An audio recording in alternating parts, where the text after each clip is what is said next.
ನಾವು ಒಂದು ಹೇಳ್ತೀನಿ, ಈಗ ಇದ್ರ ಬಗ್ಗೆ ಪಕ್ಷದೊಳಗೆ ಭಾರತೀಯ ಜನತಾ ಪಾರ್ಟಿ ಒಳಗೆ ಎಲ್ಲವೂ 100ಕ್ಕೆ 100 ಸರಿ ಅಂತ ನಾನು ಎಂದೂ ಹೇಳಿಲ್ಲ, ಹೇಳುವುದೂ ಇಲ್ಲ.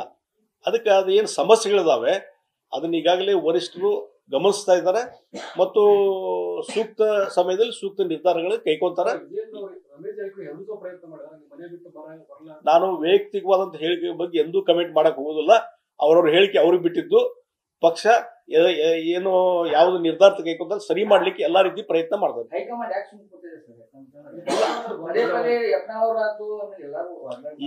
ಈಗ ಹಲವಾರು ಬಾರಿ ಅಲ್ಲಿ ಅವ್ರ ಜೊತೆ ಮಾತಾಡಿದ್ದಾರೆ. ಬಹುಶಃ ಬರುವಂತ ದಿವಸಗಳಲ್ಲಿ ಇನ್ನೊಂದ್ಸಲ ಕರೆಸಿ ಮಾತಾಡಿ ಏನೋ ಒಂದು ಹಂತಕ್ಕೆ ಈ ಸಮಸ್ಯೆ ಇತ್ಯರ್ಥ ಆಗ್ತದೆ ನಾನು ನಂಬಿದ್ದೆ. ನೇರ ವಾಗ್ದಾಳಿಯನ್ನ ಮಾಡ್ತಾರೆ. ನಿಮ್ಮ ಅಪ್ಪನ ಸಿಎಂ ಮಾಡೋದಕ್ಕೆ ನಾನು ಬಂದಿದ್ದೀನಿ ಅನ್ನೋ ಒಂದು ಹೇಳಿಕೆಯನ್ನು ಕೊಡ್ತಾರೆ. ಅದಕ್ಕೆ ನಾನು ನೋಡ್ರಿ, ನಮ್ಮ ಯಾರೇ ಹೈಕಮಾಂಡ್ ಏನಾದ್ರು ಹೆದರ್ತಿದೆ, ನಾವು ಒಂದು ಲೀಡರ್ಸ್ ಹೇಳಿಕೆಗಳ ಬಗ್ಗೆ ಏನು ಕಮಿಟ್ ಮಾಡಕ್ ಹೋಗುದಿಲ್ಲ. ಬಟ್ ಇಲ್ಲೇ ನಮ್ಮ ಪಕ್ಷದೊಳಗೆ ಏನು ವಿದ್ಯಮಾನಗಳು ನಡೆದಾವ ಅದನ್ನು ವರಿಷ್ಠರು ಗಮನ ಹರಿಸ್ತಾ ಇದ್ದಾರೆ. ಅವ್ರ ಗಮನಕ್ಕಿದೆ. ಆದಷ್ಟು ಬೇಗನೆ ಇದಕ್ಕೊಂದು ಇತ್ಯರ್ಥ ಆಗ್ತದೆ, ಒಂದು ಅಂತ್ಯ ಆಗ್ತದೆ. ಈಗ ನೀವೊಬ್ರು ಸೀನಿಯರ್ ಲೀಡರ್ ಅದ್ರಿ, ಯಾಕೆ ಸೀನಿಯರ್ ಲೀಡರ್ಸ್ಗಳು ಇದನ್ನ ಸರಿಪಡಿಸುವಂತದನ್ನ ಮಾಡ್ತಾ ಇದ್ದಾರೆ? ಈಗ ನೋಡಿ, ಸೀನಿಯರ್ ಲೀಡರ್ಸ್ ಇದ್ದೇವೆ, ನಾವು ಮೇಲಿನವ್ರ ಗಮನಕ್ಕೆ ತರುವಂತ ಕೆಲಸ ನಾವು ಮಾಡ್ತೀವಿ. ಇವೆಲ್ಲ ಪಕ್ಷವು ನಿರ್ಧಾರ ಕೈಗೊಳ್ಬೇಕಾಗ್ತದೆ. ಈಗ ಜಗದೀಶ್ ಶೆಟ್ಟರ್ ನಿರ್ಧಾರ ಮಾಡುವಂತದ್ದಲ್ಲ, ಎಲ್ಲರೂ ಕುಂದ್ರಿಸಿ ಸಮಾಧಾನ ಮಾಡುವಂತದ್ದು. ಅದನ್ನ ಪಕ್ಷ ಕರೆಕ್ಟು, ಪಕ್ಷ ಅದ್ರ ಬಗ್ಗೆ ನಿರ್ಧಾರಗಳು ಅವ್ರು ಕೈಕೊಂತಾರೆ. ಜಗದೀಶ್ ಶೆಟ್ಟರ್ ನಿರ್ಧಾರ ಕೈಗೊಳ್ಳೋಕೆ ಬರುದಿಲ್ಲ. ಗ್ಯಾರಂಟಿಗಳು ಕಾಂಗ್ರೆಸ್ ಪಕ್ಷದ ಎಟಿಎಂ ಆಗಿವೆ ಅನ್ನೋ ಒಂದು ಮಾತನ್ನ ಕೂಡ ಹೇಳಿದ್ದಾರೆ ರಮೇಶ್ ಜಾರಕಿಹೊಳಿ. ಗ್ಯಾರಂಟಿಗಳು ಕಾಂಗ್ರೆಸ್ ಪಕ್ಷದ ಎಟಿಎಂ ಆಗಿವೆ ಅಂತ. ಇಲ್ಲ, ಅವ್ರು ಯಾವ ಅರ್ಥದಲ್ಲಿ ಹೇಳಿದಾರೆ ನನಗೆ ಗೊತ್ತಿಲ್ಲ. ನಾ ಅದ್ರ ಬಗ್ಗೆ ಇಂಟರ್ಪ್ರಿಟೇಟ್ ಮಾಡಕ್ ಹೋಗಲ್ಲ. ನಂಗೆ ಅವ್ರು ಯಾವ ಹಿನ್ನೆಲೆ ಹೇಳಿದಾರೆ ನಂಗೆ ಗೊತ್ತಿಲ್ಲ. ಜಾತಿ ಗಣತಿ ಬಗ್ಗೆ ತಮ್ಮ ಅಭಿಪ್ರಾಯ? ನೋಡ್ರಿ, ಜಾತಿ ಗಣತಿ ಬಗ್ಗೆ ಜಾತಿ ಗಣತಿ ಮಾಡುವಂತ ಅಧಿಕಾರ ಕೇಂದ್ರ ಸರ್ಕಾರಕ್ಕೆ ಮಾತ್ರ ಇದೆ, ರಾಜ್ಯ ಸರ್ಕಾರಕ್ಕೆ ಇಲ್ಲವೇ ಇಲ್ಲ. ಅದಕ್ಕಾಗಿ ಸಿದ್ದರಾಮಯ್ಯ ಹಿಂದೆ ಏನ್ ಮಾಡಿದ್ರು, ಸುಮಾರು 200-300 ಕೋಟಿ ಖರ್ಚು ಮಾಡಿ ಅದು ಸೋಷಿಯಲ್ ಸಾಮಾಜಿಕ ಸಮೀಕರಣ ಮತ್ತೊಂದು ಇವೆಲ್ಲವನ್ನ ಇಂಟರ್ಪ್ರಿಟೇಷನ್ ಮಾಡಿ ಅದೊಂದು ಜಾತಿ ಒಂದು ಗಣತಿ ಮಾಡ್ಲಿಕ್ಕೆ ಹೊಂಟ್ರು. ಇದು ತಪ್ಪದು. ಈಗಾಗಲೇ ಸುಪ್ರೀಂ ಕೋರ್ಟ್ ಮುಂದೆ ಕೇಸ್ ಪೆಂಡಿಂಗ್ ಇದೆ.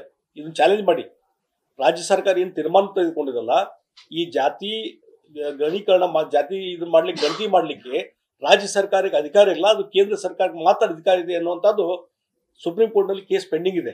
ಹಿನ್ನೆಲೆಯಲ್ಲಿ ಅವ್ರ ದಬಾಷೆ ಬಹಳ ಒತ್ತಾಯದಿಂದ ಅವರು ಅದನ್ನ ಮಾಡಿಬಿಟ್ರು, ಸಮೀಕ್ಷೆ ಮಾಡಿದ್ರು.